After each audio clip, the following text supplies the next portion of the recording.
بسم اللہ الرحمن الرحیم۔ السلام علیکم ورحمۃ اللہ وبرکاتہ۔ جی پیارے بچوں، آج ہم نے لیسن اکبری کی حماقتیں یہ تقریباً ہاف پڑھیں گے۔ اس کا بیٹا خلاصہ یہ ویری امپورٹنٹ اکثر آ جایا کرتا ہے، اور یہ ایک کہانی ٹائپ ہے، مشکل نہیں ہے، بچوں کو بہت جلد یاد ہو جاتا ہے، لیکن لیسن تھوڑا سا لینتھی ہے، تو آج تقریباً اس کا جو ہے نا ہاف اس کی ہم نے ریڈنگ کرنی ہے۔ سبق کا عنوان ہے اکبری کی حماقتیں۔ حماقت کی جمع ہے، اور حماقت کہتے ہیں بے وقوفی کو۔ تو یہ ایک عورت کا نام ہے، لڑکی کا نام ہے، اس کی بے وقوفیاں، اس کی حماقتیں، اور اس کے مصنف ہیں مولوی نذیر احمد، ٹھیک ہے۔ بلکہ خود جو مولوی نذیر احمد ہے، ان پر بھی ہمارا جو ان کی شخصیت پر بھی سیکنڈ ایئر میں ایک باقاعدہ لیسن ہے۔ تو اس میں جو خاص طور پر کم پڑھی لکھی عورتیں جو گھروں کے اندر ہوتی ہیں، تو کس طرح وہ اپنے جو گھر کے سامان کو یا گھر کی چیزوں کو نیلام کرتی ہیں اپنی حماقت اور بے وقوفی کی وجہ سے، تو اس میں اس اکبری کی حماقتیں بتائی جا رہی ہیں۔ اس پر باقاعدہ میں پھر آپ کو بتلاتا ہوں کہ اس میں ہوا کیا۔ پہلے مولوی نذیر احمد کا مختصر سا تعارف یہ شرح سرمایہ سے میں آپ کو بتانے لگا ہوں کہ مولوی نذیر احمد صاحب 7 دسمبر 1836 میں مولوی سعادت علی کے گھر پیدا ہوئے۔ اصل وطن ریڑھ تحصیل نگینہ ضلع بجنور تھا۔ 4 برس کی عمر میں والد کے ساتھ بجنور آ گئے۔ یہ انڈیا کا علاقہ ہے۔ ابتدائی تعلیم گھر میں، جبکہ مولوی نصر اللہ خان سے عربی، صرف، نحو، منطق، فلسفہ یہ مختلف فنون کے نام ہیں پڑھا۔ اس کے بعد تعلیم مدرسہ میں حاصل کی، دہلی کالج میں 8 سال تک تعلیم حاصل کی۔ 1854 میں گجرات میں استاد مقرر ہوئے۔ 2 برس ڈپٹی انسپکٹر مدارس بن کر کانپور آ گئے۔ مولوی نذیر احمد کو ادبی خدمات کے پیش نظر شمس العلماء کا خطاب ملا۔ شمس العلماء کا معنی ہوتا ہے علماء کے سورج۔ مولوی نذیر احمد پہلے ناول نگار ہیں جنہوں نے اصلاح معاشرے کا فرض اپنے ناولوں کے ذریعے نبھایا۔ مولوی نذیر احمد ہمہ گیر شخصیت کے مالک تھے۔ ان کا اسلوب آسان، سادہ اور بامقصد ہے۔ 3 مئی 1912 کو آپ نے وفات پائی۔ ان کی اہم تصانیف میرات العروس، توبۃ النصوح، ابن الوقت، فسانہ مبتلا اور بنات الناش یہ ان کی کتابوں کے نام ہیں۔ اب اکبری کی حماقتیں، اس کے اندر بتلایا یہ گیا کہ ایک فراڈن عورت ہے جس کا جو حجن کا بھیس بدل کر، یعنی اپنے آپ کو اس نے شو یوں کروا لی تھی کہ میں حج کر کے آئی ہوں، مختلف قسم کی اس کے پاس تبرکات تھے۔ تو پھر اس کے ساتھ ملاقات ہوئی، اس نے اپنا مال و متاع سونا اس کے سپرد کیا، اور چونکہ وہ جو حجن یعنی حجن سے مراد جو مرد ہو حج کر کے تو اس کو ہم حاجی کہتے ہیں، اور عورت ہو تو ہم اس کو حاجن کہتے ہیں، اور یہاں حجن، تو اس کو اس نے اپنے ساری جو جمع پونجی ہے نا جو سونا اس کے حوالے کر دیا۔ تو اس نے کس طرح لیا، یہ سارا اس کے اندر جو اس کی حماقت ہے، بے وقوفی ہیں، وہ ہم سبق کو ریڈ کریں گے تو آپ کو انشاءاللہ تعالی پتہ چل جائے گا۔ اب ہم آتے ہیں ٹیکسٹ بک کی طرف، اور وہاں سے بیٹا جو ہے نا میں آپ کو پڑھاتا ہوں۔ اب دیکھیے اوپر ہے اکبری کی حماقتیں، اکبری کی بے وقوفیاں۔ یہ تمہیدی پس منظر کہہ لو جو بریکٹ میں لکھا کہتا ہے کہ اکبری مزاج دار بہو، مزاج دار بہو یعنی اپنا مزاج رکھنے والی ایک جھگڑالو قسم کی عورت، یہ ہوتا ہے مزاج دار، یعنی جو اپنا مزاج ہو، کہہ کہ میں جو کہہ رہی ہوں بس وہی درست ہے۔ تو ایک خاصی بے وقوف اور پھوڑ لڑکی ہے۔ پھوڑ کا معنی ہوتا ہے بد سلیقہ، یعنی یہ اکبری ایک بے وقوف اور بد سلیقہ لڑکی ہے جس کی شادی محمد عاقل سے ہوئی۔ عاقل اس کے شوہر کا نام ہے۔ اس نے ساس سسر سے لڑنے جھگڑنے کے بعد روٹھ کر یعنی ناراض ہو کر اپنے خاوند کے ساتھ الگ گھر میں رہنا شروع کیا، یعنی اس نے اپنے ساس اور سسر سس اور سہرے سے لڑ جھگڑ کر اپنے خاوند کو الگ کر لیا، لیکن اس کی بد انتظامی اور ناسمجھی نے گھر کو برباد کر کے رکھ دیا۔ اس دوران میں وہ کٹنی کے ہتھے چڑھ گئی۔ کٹنی کہتے ہیں جو فراڈن عورت ہو، دھوکے باز عورت کو کہتے ہیں کٹنی کے ہتھے چڑھ گئی۔ اب وہ کیسی ہتھے چڑھی وہ آگے ہم سارا کچھ آئے گا۔ کہتے ہیں کہ اتفاق سے ان دنوں ایک کٹنی شہر میں وارد تھی، یعنی جب یہ ساس سسر سے لڑ جھگڑ کر الگ ہوئی تو ان دنوں شہر کے اندر ایک فراڈن عورت یعنی مختلف ہیلوں بانوں سے لوگوں سے سونا معلومات لے کر جاتی تھی، وارد تھی، آئی ہوئی تھی، داخل تھی۔ ہر جگہ اس کا غل تھا، ہر جگہ اس کا شہرہ تھا، ہر جگہ اس کا چرچا تھا۔ کس چیز کا کہ ایک فراڈن عورت آئی ہوئی ہے اور اس سے بچ کے رہنا۔ محمد عاقل نے یعنی اکبری کے شوہر نے بھی بی بی سے کہہ دیا تھا کہ کسی اجنبی عورت کو گھر میں مت آنے دینا، یعنی اس نے اکبری کو یہ کہہ دیا کہ کوئی بھی اجنبی عورت جس سے واقفیت نہ ہو اس کو گھر میں مت آنے دینا۔ کیوں کہ ان دنوں ایک کٹنی آئی ہوئی ہے، ایک فراڈن عورت آئی ہوئی ہے، کئی گھروں کو لوٹ چکی ہے، لیکن مزاج دار شدت سے بیوقوف تھی۔ یعنی مزاج دار سے مراد اکبری بہت زیادہ بیوقوف تھی۔ اس کی عادت تھی کہ ہر ایک سے جلد گھل مل جانا، یعنی بہت جلدی گھل مل جانا اس کا ہو جانا۔ ایک دن وہی کٹنی حجن کا بھیس بنا اس گلی میں، یعنی وہ اپنی طرف سے اس نے یہ محسوس کروایا کہ میں حجن ہوں۔ کون؟ وہ جو فراڈن جس عورت کا وہ مشہور تھا، تو وہ حجن والا اس نے بھیس بنا کر وہ گلی میں آئی۔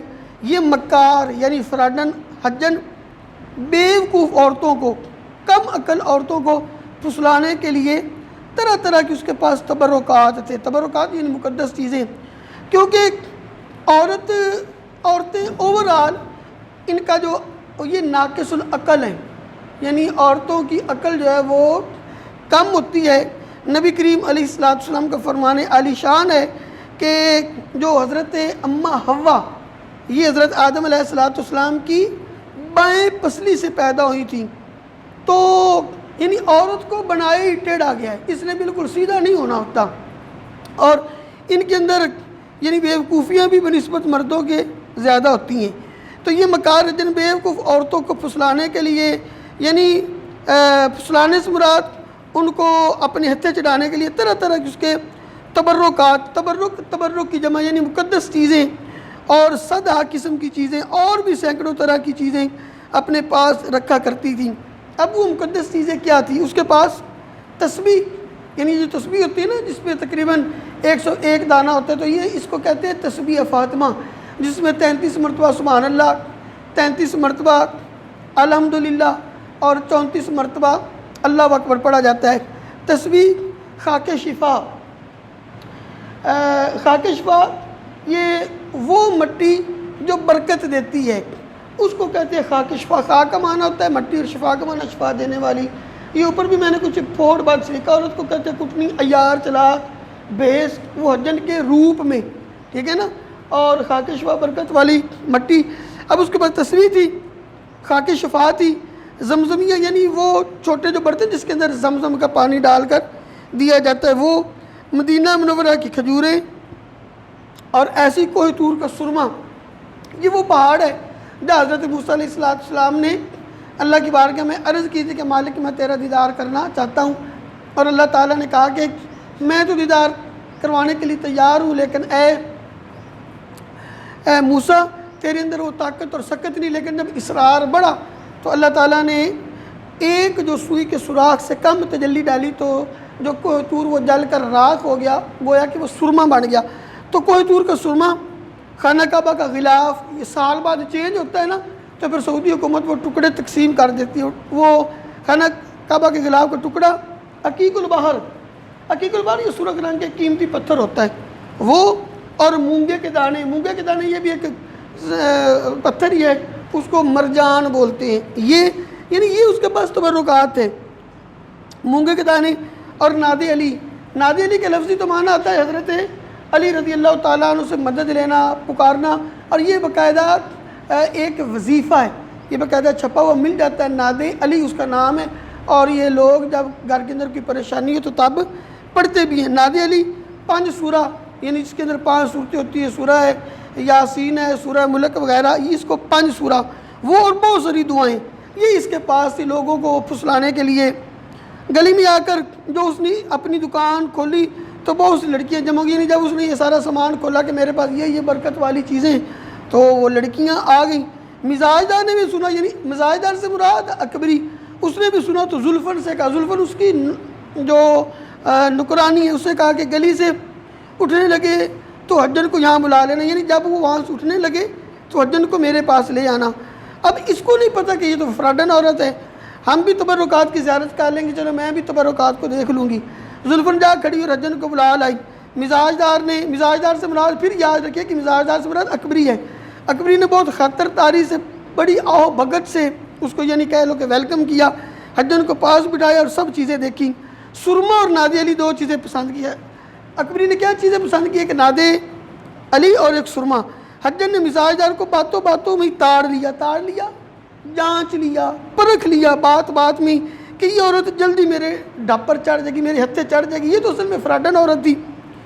ایک پیسے کا بہت سا سرما تول دیا اور 2 آنے کو نادے علی حوالے کی, اور ایک فروزے کی انگوٹھی تبرک کے طور پر اپنے پاس مفت دی. اس نے کیا کیا, حجن نے 1 پیسے کا بہت زیادہ سرما اور 2 آنے کو وہ نادے علی, اور فروزہ بھی ایک پتھر کا نام ہے جو انگوٹھی کے اندر پہنا جاتا ہے, تو ایک بطور تبرک کے وہ فروزے والی انگوٹھی اس کو تحفے میں دے دی.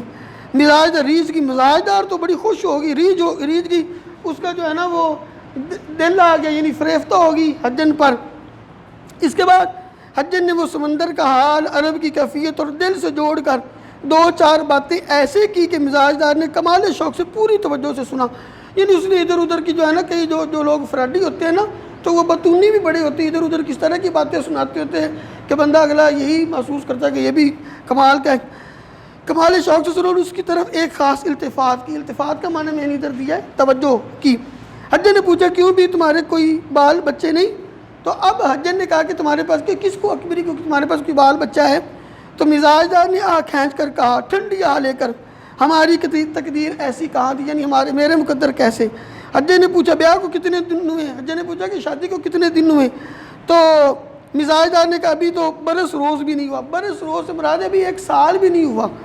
تو مزاج دار کی بھی عقلی کا تو حجن کو یقین ہوا اور دل میں کہنے لگی, یعنی دل میں بچے سوچنے لگی کہ اس نے تو اولاد کا نام سن کر ایسی آہ کھینچی ہے جیسے برسوں کی امید پر بھی کئی سال ہو گئے, حالانکہ اس کو تو بھی 1 سال بھی نہیں ہوا تھا شادی کو. نا امیدی کی بات نہیں, تمہارے تو اتنے بچے ہوں گے کہ تم سنبھال بھی نہیں سکو گی. البتہ بالفعل سے مراد اسی وقت. اکیلے گھر میں جی گھبراتا تو ہوگا, میاں کا کیا حال؟ اس نے اب حجن نے کہا کہ تمہارا پھر تم اکیلی رہتی ہو, گھر میں جی تو گھبراتا ہوگا. تو اس نے کہا کہ تمہارا شور کا کیا حال ہے؟ تو مزاج دار یعنی اکبری نے کہا کہ ہمیشہ مجھ سے تو وہ ناخوش رہا کرتا ہے, میرے سے ناراض رہتا ہے. غرض پہلی ملاقات میں مزاج دار نے حجن کے ساتھ ایسی بے تکلفی کی کہ اپنا حال جز کا معنی ہوتا ہے مختصر, کل کا معنی پورا, یعنی مراد پورے کا پورا اس نے اپنے گھر بار کا حال جو ہے نا اس سے سنا دیا, کہہ دیا. اور حجن نے باتوں میں تمام بھید معلوم کر لیے, راز معلوم کر لیے. 1 پہر کامل حجن بیٹھی, جو پہر 3 گھنٹے کا ہوتا ہے, یعنی پہر 3 گھنٹے کے دورانیوں کو کہتے ہیں. رخصت ہونے لگی تو مزاج دار نے بہت سی منت کی کہ اچھی بھی حجن اب کب آؤگی؟ تو حجن نے کہا کہ میری بھانجی موم گرو کے چھتے میں رہتی ہے. موم گرو کا جو چھتا ہے نا بیٹا, یہ دہلی کے ایک محلے کا نام ہے. اس نے کہا کہ میری بھانجی ادھر رہتی ہے اور یہ مار جھوٹ رہی تھی سارا کچھ, اور بہت بیمار ہے, اس کے علاج کے واسطے میں آگرے سے آئی ہوں. تو آگرہ جو ہے نا یہ ایک شہر ہے جمنا کے کنارے پر, بڑا مقدس اس کو سمجھا جاتا ہے. اس کے دعا معالجے سے فرصت کم ہوتی ہے, مگر انشاءاللہ اگر اللہ نے چاہا تو دوسرے تیسرے دن تم کو دیکھ جایا کروں گی. اگلے دن حجن پھر موجود ہوئی, اگلے دن یہ آ گئی, اور ایک ریشمی اظہار بند کہتے ہیں کمر بند کو, اور کمر بند کسے کہتے ہیں پنجابی میں ہم اس کو یہ نالا, ٹھیک ہے, جو شلوار میں پہنا جاتا ہے. ایک ریشمی اظہار بند لیتی آئی. مزاج دار دور سے حجن کو آتے دیکھ کر خوش ہوگی اور پوچھا کہ یہ اظہار بند کیسا ہے, یعنی یہ کیسا ہے؟ حجن نے کہا کہ بکا ہوا, یہ میں نے بیچنا ہے. تو مزاج نے پوچھا کتنے کا ہے؟ حجن نے کہا کہ 4 آنے کا ہے. محلے میں, میرے محلے میں ایک بیگم رہتی ہے, اب غریب ہوگی, اسباب بیچ کر گزر کرتی ہے. میں اکثر ان کی چیزیں بیچ دیا کرتی ہوں. کہتی کہ میرے محلے میں ایک غریب عورت ہے, تو وہ اسباب یعنی گھر کا سامان بیچ کر وہ گزارا کرتی ہے, اور میرے پاس جو چیزیں ہوتی ہیں اکثر میں اس کی لے کر بیچتی ہوں. مزاج نے اتنا سستا اظہار بند دے کر لوٹ گئی, یعنی وہ تو فریفتہ ہوگی, عاشق ہوگی اظہار بند پر. فوراً پیسے نکال حجن کے ہاتھ پر رکھ دی اور بہت گڑ گڑا کر التجا کر کے کہا اچھی بھی جو چیز بھی بکاؤ ہوا کرے، یعنی جو چیز بھی تم نے بیچنی ہے پہلے مجھ کو دکھا دیا کرو۔ حجر نے کہا بہت اچھا، پہلے تم پیچھے اور پہلے میں تمہیں دکھایا کروں گی اور دوسرے بعد میں۔ اس کے بعد ادھر ادھر کی باتیں ہوا کی، یعنی ادھر ادھر کی باتیں ہوئیں۔ چلتے ہوئے حجر نے ایک بٹوا نکالا، اس میں کپڑے اور کاغذ کی کئی تہوں میں تھوڑی سی لونگیں تھی، اور لونگ جو اپنا گرم مسالہ اس کے اندر یہ ہم ہنڈیا میں ڈالتے ہیں، لونگیں تھیں۔ ان میں سے 2 لونگیں حجر نے مزاج دار کو دیں، اکبری کو دی، اور کہا کہ دنیا میں ملاقات اور محبت اس واسطے ہوا کرتی کہ ایک دوسرے کا فائدہ ہو۔ یہ 2 لونگیں میں تم کو دیتی ہوں، ایک تو تم اپنی چوٹی میں یعنی اپنے بالوں میں باندھ لو، اور دوسری بہتر تھا کہ تمہارے میاں کی پگڑی میں یعنی اس کی پگڑی میں، اس کی ٹوپی میں رہتی، پر تمہارے میاں شاید شبہ کریں یعنی شک کریں، خیر تکیے میں سرانے میں سی دو اور ان کا اثر آج ہی دیکھ لینا، لیکن اتنی احتیاط کرنا کہ پاک صاف جگہ میں رہیں، اور اپنے قد کے برابر ایک کلاوہ کہتے ہیں کچے دھاگے کو، سوتر کو مجھ کو ناپ دو۔ اب یہ جو بھی فراڈی جو عامل بھی ہوتے ہیں نا، اس طرح انہوں نے ڈرامے کرنے ہوتے ہیں اس طرح کی چیزیں، تو اب چونکہ یہ بھی تو ٹھگ باز عورت تھی، اس نے کہا کہ اپنے قد کے برابر مجھے ایک کچا دھاگا ناپ دو، میں تم کو ایک گنڈا بنوا لو یعنی ایک تعویذ وہ بنوا کر لا دوں گی۔ میں جب حج کو گئی تھی تو اس جہاز میں ایک بھوپال کی بیگم تھی۔ بھوپال یہ ہندوستان میں ایک کہہ لو کہ یہ ہندوستان کا ایک اسلامی شہر ہے۔ بھوپال بھی سوار ایک بھوپال کی بیگم بھی سوار تھی، شاید تم نے ان کا نام سنا ہو، بلقیس جانی بیگم۔ ابھی اس کو سارے کا قصہ من گھڑت سنا رہی ہے، کہتے کہ بلقیس جانی بیگم اس کا نام تھا، سب کچھ خدا نے ان کو دے رکھا تھا، دولت کی کچھ امتحانات تھی، نوکر چاکر، لونڈیاں یعنی غلام، پالکی نالکی، یہ پالکی اس وقت ہوتا تھا وہ ڈولی تھی جس کے اندر جو بڑے امیر لوگوں کو اس کے اندر بیٹھتے اور وہ آگے پیچھے جاتے، وہ بھی سب کچھ تھا۔ ایک تو اولاد کی طرف سے رنجیدہ رہا کرتی، بس اولاد نہیں تھی تو اولاد کی وجہ سے وہ پریشان رہتی تھی، کوئی بچہ نہ تھا، اور دوسرے نواب صاحب کو ان کی طرف مطلق التفات نہ، یعنی جو نواب صاحب جو ان کے شور تھے وہ بالکل اس کی طرف توجہ نہیں کرتے تھے، ان کی طرف اس کے ساتھ محبت نہیں کرتے تھے۔ اصل میں وہ اکبری کو اب اپنے فراڈ میں لانا چاہتی تھی، کیونکہ اکبری کے پاس اولاد بھی نہیں اور اس کا شور اس کی طرف توجہ بھی نہیں کرتا، اب اس لیے وہ اپنی طرف سے ایک من گھڑت یہ کہانی بنا رہی ہے۔ کہتی ہے شاید اولاد نہ ہونے کے سبب محبت نہ کرتے ہوں، ورنہ بیگم صورت میں چندے آفتاب چندے ماہتاب، چندے آفتاب چندے ماہتاب سے مراد یہ کہ وہ سورج اور چاند کی طرح روشن مراد، وہ بڑی خوبصورت تھی۔ کون؟ بلقیس بیگم۔ حسن اور دولت پر مزاج ایسا سادہ کہ ہم جیسے ناچیزوں کو برابر بٹھانا اور پوچھنا، کہتی وہ دولت بھی ہونے کے باوجود، حسن کے ہونے کے باوجود میرے جیسے ناچیز لوگوں کو بھی اپنے ساتھ وہ بٹھاتی تھی۔ بیگم کو یعنی کس کو؟ بلقیس بیگم کو فقیروں پر پرلے درجے کا اعتقاد یعنی اعلیٰ درجے کا یقین تھا، اعتقاد یقین پختہ عقیدہ تھا۔ ایک دفعہ سنا کہ 3 کوس پر کوئی کامل وارد ہے، یعنی کوس یہ ایک تقریباً 2.5-3 کلومیٹر کا ایک کوس ہوتا ہے، تو اس کو پتہ چلا کہ وہاں کوئی کامل کوئی اللہ کا نیک آدمی آیا ہوا ہے۔ اندھیری رات میں گھر سے پیدل یعنی ان کے پاس گئی اور پہر تک ہاتھ باندھے کھڑی رہی، یعنی 3 گھنٹے تک اس کے پاس رہی، وہ بابا جی کے پاس۔ فقیروں کے نام کی قربان رہی۔ ایک مرتبہ جو شاہ صبر آنکھ اٹھا کر دیکھا، فرمایا کہ جا ہماری رات کو حکم ملے گا۔ بیگم کو خواب میں بشارت ہوئی، یعنی خوشخبری ملی کہ حج کو جا اور مراد کا موتی سمندر سے نکال لا، تو اس کو بشارت ملی کہ تو حج پر جا۔ صبح کو اٹھ کر وہ حج کی تیاریاں ہونے لگیں۔ 500 مسکین بیگم نے آپ کرایہ دے جہاز پر سوار کر، کہتے 500 لوگوں کو اس نے اپنے خرچے پر تیار کیا حج کے لیے۔ ان میں سے کہتی کہ ایک میں بھی تھی۔ کون؟ حجن کہتی میں بھی تھی۔ ہر وقت کا پاس رہنا، بیگم صاحبہ الہی دونوں جان میں سرخرو، یعنی ان کو کامیاب رکھے، یہ بریکٹ میں دعائیہ جملہ ہے۔ مجھ پر بہت مہربانی کرنے لگی، اور سہیلی کہا کرتی تھی، یعنی مجھے دوست کہا کرتی تھی۔ 10 دن تک برابر جہاز پانی میں چلا۔ ان دنوں پھر یہ ہندوستان سے جو حج کرنے کے لیے جاتے تھے تو یہ بحری بیڑوں پر جہازوں پر سفر ہوا کرتا تھا۔ 11ویں دن بیچ سمندر کے یعنی سمندر کے درمیان ایک پہاڑ دکھائی دیا۔ نا خدا نے کہا، نا خدا سے مراد کہتے ہیں ملاح کو، یہ ادھر میں نے لکھ دیا نا خدا ملاح، کہ کوئی حبشہ یہی ہے کہ حبشہ کا پہاڑ، یہ ایک بڑا کامل فقیر اس پہ رہتا ہے، جو گیا با مراد ہے، یہاں جو بھی گیا مراد پا کر آیا۔ بیگم صاحبہ نے نا خدا سے کہا یعنی ملا سے کہا کہ کس طرح مجھ کو اس پہاڑ پر پہنچاؤ۔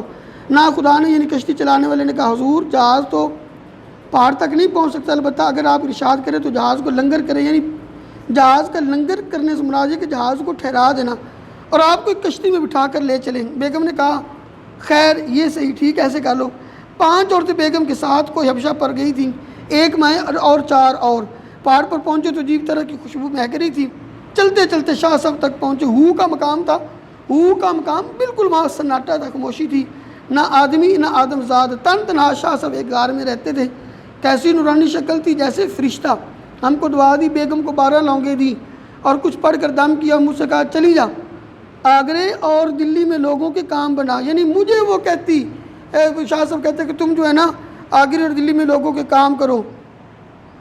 ان 12 لونگوں میں سے 2 لونگیں یہ ہیں، کہتے جو 12 لونگیں جو ملی تھی نا ان میں سے 2 لونگیں یہ ہیں جو میں نے تمہیں دی۔ ہم سب حج کر کے لوٹے تو نواب صاحب یا تو بیگم کی بات نہ پوچھتے تھے، پہلے تو بیگم کی بات بھی نہیں کرتے تھے، یا یہ نوبت ہے، اب یہ نوبت ہوگی کہ 1 مہینے آگے سے بمبئی میں آ کر بیگم کو لینے کو پڑے تھے، پہلے ہی آئے ہوئے تھے لینے کے لیے۔ جو ہی بیگم نے جہاز پر سے پاؤں اتارا، نواب صاحب نے اپنا سر بیگم کے قدموں میں رکھ دیا اور رو رو کر خطاب معاف کرے بھی معاف کر دو مجھے میری غلطیاں۔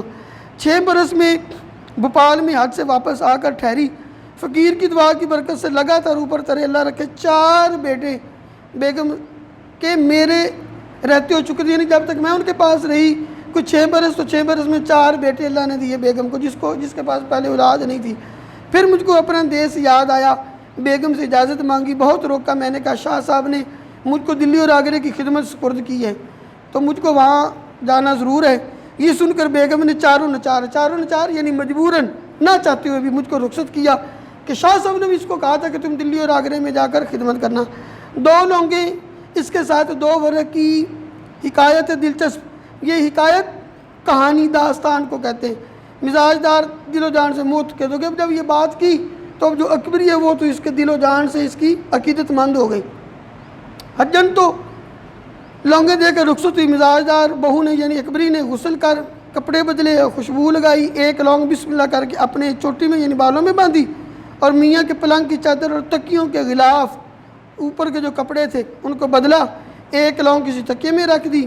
محمد عاقل جو گھر آیا بی بی کو دیکھا کہ صاف ستھری پلنگ کی چادر بغیر کہے بدلی ہوئی، خوش ہوا اور التفات کے ساتھ باتیں کرنے لگا، پوری توجہ کے ساتھ اس نے باتیں کرنا شروع کی۔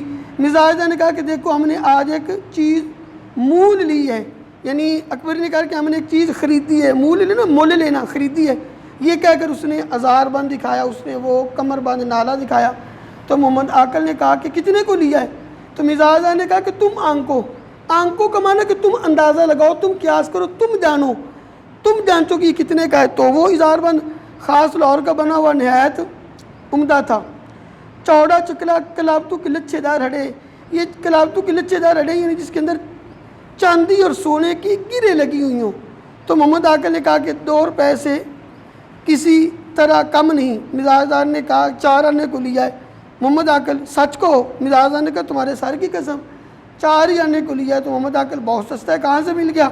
مزاجدار نے کہا کہ ایک حجن بڑی نیک بخت ہے، بہت دنوں سے گلی میں آیا کرتی تھی، کسی بیگم کا ہے بیچنے کو لائی تھی۔